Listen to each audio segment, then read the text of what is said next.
MLA Komatireddy Rajagopal Reddy తీరు ఎవరికి అంతు పట్టడం లేదు.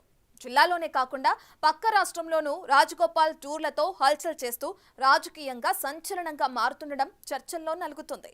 అసలు రాజగోపాల్ ఆంధ్రప్రదేశ్లోని గుంటూరుకి ఎందుకు వెళ్లారు? ఎక్కడికి వెళ్లినా భారీ కాన్వాయ్ అనుచర వర్గంతో హడావిడి చేస్తున్నారు. చిన్న కోమటిరెడ్డి ఏపీ టూర్ వెనుక ఏదన్నా మతలపుందా?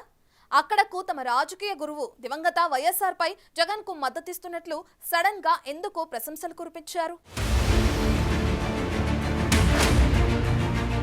మునుగోడు ఎమ్మెల్యే కోమటిరెడ్డి రాజగోపాల్ రెడ్డి ఇటీవల చేస్తున్న ప్రకటనలు, కామెంట్స్ సంచలనం రేపుతున్నాయి. అధికార పార్టీలో ఉంటూనే ప్రభుత్వంపై విమర్శలు చేస్తూ అందరి దృష్టి తన వైపు మళ్లేలా ఆయన వ్యవహరిస్తున్నారు. ఇటీవల ఆయన ఏపీ పర్యటనకు వెళ్లటం పెద్ద చర్చకు దారితీసింది. ప్రైవేట్ ప్రోగ్రాం కోసం పక్క రాష్ట్రానికి వెళ్లినప్పుడు నేతలు సైలెంట్ గా వెళ్లి వచ్చేస్తుంటారు. అయితే రాజగోపాల్ గుంటూరులో ఓ ప్రైవేట్ కార్యక్రమంలో పాల్గొనటానికి భారీ కాన్వాయ్ తో వెళ్లటం, అక్కడ మాజీ సీఎం రాజశేఖర్ రెడ్డిని పొగడటం, జగన్ ను కలుస్తారని జోరుగా ప్రచారం జరగటం చర్చనీయాంశమైంది.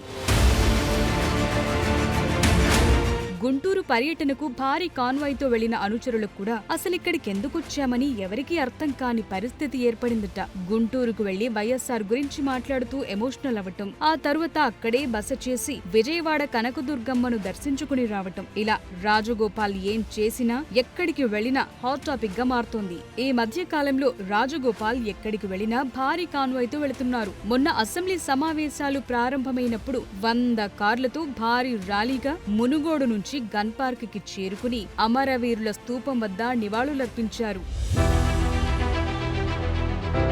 ఆ తరువాత సెప్టెంబర్ 17న కూడా ఓయూ నిరుద్యోగులతో కలిసి భారీ కాన్వాయ్తో అమరవీరుల స్తూపం వద్దకు వచ్చి నివాళులర్పించి ప్రభుత్వంపై విమర్శలు చేశారు. ఇలా సందర్భం దొరికినప్పుడల్లా ఏదో ఒక కామెంట్ చేస్తూ ప్రభుత్వాన్ని ఇరుకున పెడుతున్నారనే చర్చ పార్టీలో నడుస్తోందట. ఇక నల్గొండ జిల్లాలో మంత్రులు ఉత్తమ్ కుమార్ రెడ్డి, కోమటిరెడ్డి వెంకట్రెడ్డి ఉన్నా కానీ ఇలా భారీ కాన్వాయ్లతో వెళ్లటం, మీటింగ్లు పెట్టడం ఎప్పుడూ లేదు. మంత్రుల పర్యటన కన్నా రాజగోపాల్ రెడ్డి పర్యటనల్లో కనిపిస్తోన్న హడావిడి ప్రస్తుతం కాంగ్రెస్ శ్రేణుల్లో చర్చనీయాంశంగా మారింది.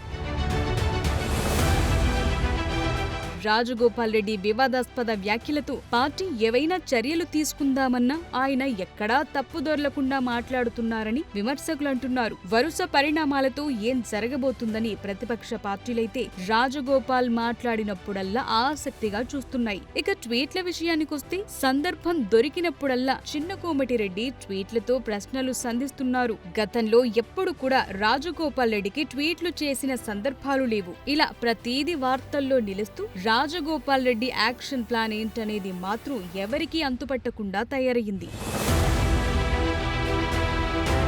మంత్రి పదవి దక్కలేదనే అసంతృప్తితో తన వాయిస్ ని పెంచారు రాజగోపాల్ రెడ్డి. అధికార పక్షంలో ఉంటూనే ప్రతిపక్షంగా ఉంటారని, ఎలాగో రాష్ట్రంలో ప్రతిపక్షం లేదని ఆ పాత్ర నేనే పోషిస్తానని అంటున్నారు. యువతతో పెట్టుకుంటే ప్రభుత్వాలే కూలిపోతాయని హెచ్చరిస్తూనే నిరుద్యోగుల సమస్యలపై పోరాటం చేస్తానంటున్నారు. ఎన్నికల మేనిఫెస్టోలో పెట్టిన విధంగా ఉద్యోగాలను భర్తీ చేయాలని నిరుద్యోగ యువత డిమాండ్ చేయటం సరైందేనని అంటున్నారు.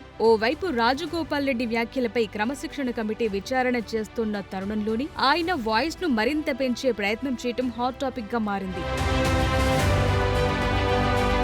ప్రభుత్వ విధానాలపై ప్రశ్నలు సంధిస్తోన్న రాజగోపాల్ పై పార్టీ ఎలా రియాక్షన్ తీసుకుంటుందనేది $1 మిలియన్ ప్రశ్నగా మారింది.